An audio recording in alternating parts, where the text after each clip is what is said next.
Man, it's so sad to see all the greats I grew up watching slowly start hanging up the boots. They're either officially retiring or moving to leagues where they're no longer playing at the top flight. Just this year, we had Busquets no longer playing at Barcelona, Zlatan officially retiring, Benzema going to Saudi Arabia, Ronaldo's already in Saudi Arabia, Messi going to MLS, and then you have guys like Eden Hazard who are probably done at the top level, or someone like Luis Suarez who's still playing, but he's playing in the Brazilian league.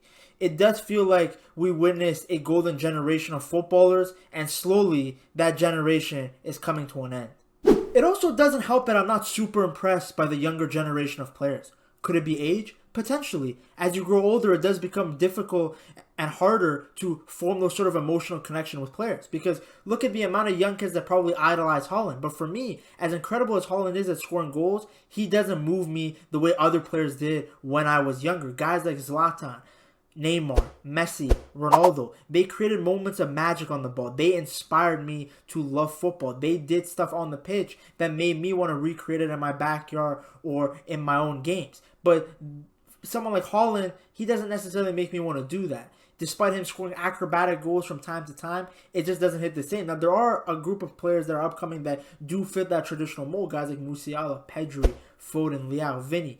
But I just don't think they'll hit the same as the golden generation of footballers that we just witnessed growing up. So let's talk about Benzema. Came in the 2009 transfer window from Olympique Lyon, and I absolutely include him within this golden generation of footballers because although he might be slightly more underappreciated, as I think a majority of players will be playing under the umbrella of Messi and Ronaldo, he is still an excellent player that had an incredibly long career. And he's another one of those players that I felt like had 1 to 2 more years left at the top level, but the amount of money that he got, you cannot question it, especially for somebody like Benzema who has won everything there is to win in club football. 5 UCLs, multiple La Liga titles, he's done it all, and now he even has a Ballon d'Or to his name. So then you want to combine that with the fact that Perez was essentially running him into the ground by not signing a backup striker, then it completely justifies Benzema's decision to move to Al Ittihad and to Saudi Arabia. He can spend that extra salary on Gucci jackets or increasing the production value on those Instagram videos. He can do whatever he wants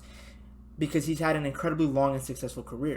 Now, Benzema's career wasn't always successful. There were some bumps on the road. You look at the fact that he was exiled from the French national team due to the scandal with Matteo Valbuena, where he allegedly blackmailed him using a sex tape. There's a reason that he wasn't involved with the national team when they ended up winning the World Cup. Then you look at his Real Madrid career, it wasn't always praised. There was a period, especially around 2018, when he was about to sign the contract extension, where there was a pretty loud and large part of the Real Madrid fan base that did not want him back because they were fed up with his inconsistent finishing and the fact that he wasn't always putting in the best performances.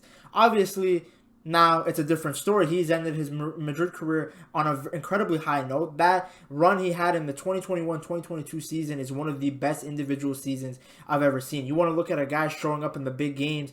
He wasn't just scoring goals, he was scoring hat-tricks. We're looking at his performance against Chelsea, PSG, Man City. It's one of the greatest Champions League campaigns I've ever seen and absolutely deserved that Ballon d'Or. 15 goals and 2 assists in 13 UCL games, 44 club goals and 15 assists in 46 games. Just the fact that he also came up big exactly when Real Madrid needed him the most was really nice to see. And it was good to see from him from a personal perspective because he took very much a back role when he was at Real Madrid. He knew that he could probably put up more goals, can be more efficient if every attack went through him, but he realized with a guy like Ronaldo and then later Bale coming in, having those goal-scoring wingers, they didn't need his profile to be somebody that's a lethal out-and-out striker like a Haaland.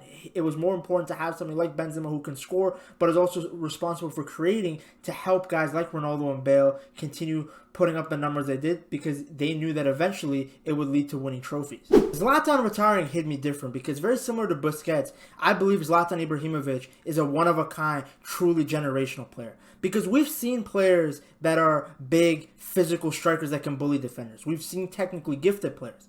But we've never or rarely seen players combine that skill set. And that's what Zlatan did. Somebody who was in the frame of a 6'5" individual that could play in the NBA, but he had the touch and skill of a kid playing in the streets of Brazil. He could truly play joga bonito football while being in that stature. It was incredible. And then you look at some of the quality of goals he scored. I mean, people are going to look at this guy's YouTube highlight reel in 10, 15 years and wonder why he wasn't in the GOAT debate. Scored some of the most incredible goals I've ever seen live. I mean, that bicycle kick against England when he was playing for the Sweden national team is one of the greatest goals in football history. And that's just one of the many goals in his collection.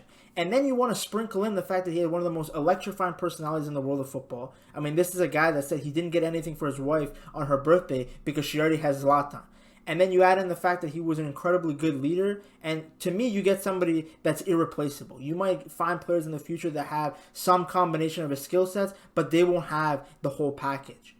Combining that technical skill with vision, with strength, you could not mark him. And that's one of the reasons that, for me, I think he thrived everywhere he went. Now, he's seen as a bit of a mercenary because he didn't really stick with one club for a long period of time. But every league he went to, every country he went to, every team he went to, he always played well. Nobody said Zlatan has come to my club and he flopped. And that's a real testament to his longevity. I mean, this is a guy that scored in every single year since 1999.